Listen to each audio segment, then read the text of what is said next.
This week on Soma with Daphne and Lucy, we are exploring this theme called Finding the Yellow Light.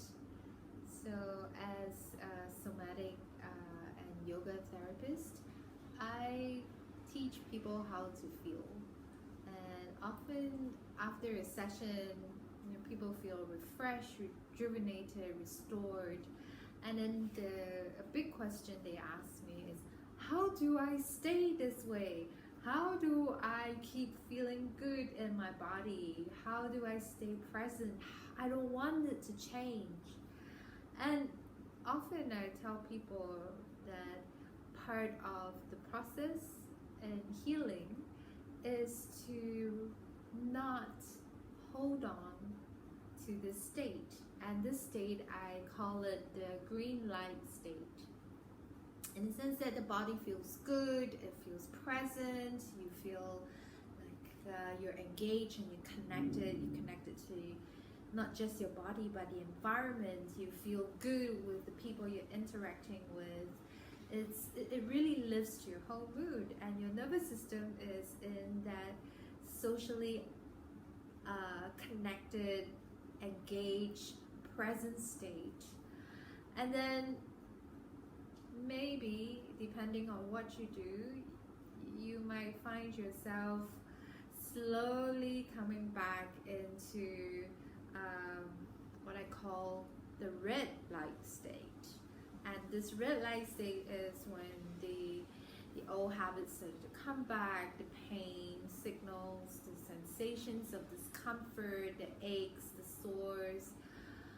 And so how do we kind of navigate between these two states? Because if this keeps happening, you go from feeling good to feeling bad, feeling good to feeling bad, and then you just keep perpetuating this cycle of not really being able to fully heal. And when we talk about healing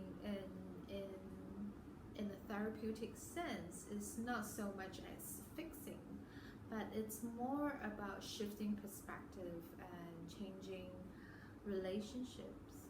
And there's this magic state that I like to refer it as the yellow light zone.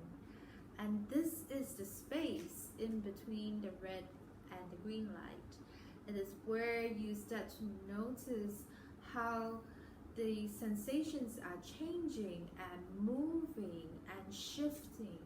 So when you are feeling good, notice when you are starting to come back towards the red light. And then this is the space where you can then explore different options, different movement patterns, so that you begin to distinguish the sensations rather than just ease and pain.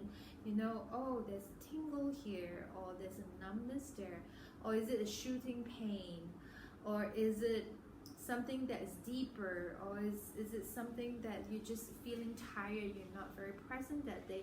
So you become curious about what is actually going on and what is actually happening. And this curiosity and this relational dialogue with your body then can help you create a sense of equanimity, a sense of separation with identifying with your patterns and your habits. In this video, Lucy is going to show you a little exploration of her yellow light state. So she's been having some shoulder mobility restrictions, and she is kind of playing between the green and the red light and dwelling in that yellow light zone. So she's not going into big sensations, big range of movement, but just finding that space in which there's different possibilities, different range of movement, different pathways. And then there's a brain training, a neural pathway training, creating new pathways, new circuits into how we can move differently. And this shifts our perspective and brings us more into wholeness and more into the state of healing. So perhaps some injuries are not necessarily fixed, but we can create a new relationship with it rather than just pain. And then we're just looking for quick fixes, and then we chase sensations again, and then we just perpetuate this cycle. So finding the yellow light and then prolonging this space, because we're never always going to feel at ease, but we want to lessen the time we spend in the red light zone. So prolonging this yellow light zone will give us a lot more sense of wholeness, a lot more possibilities to relate and to stay present.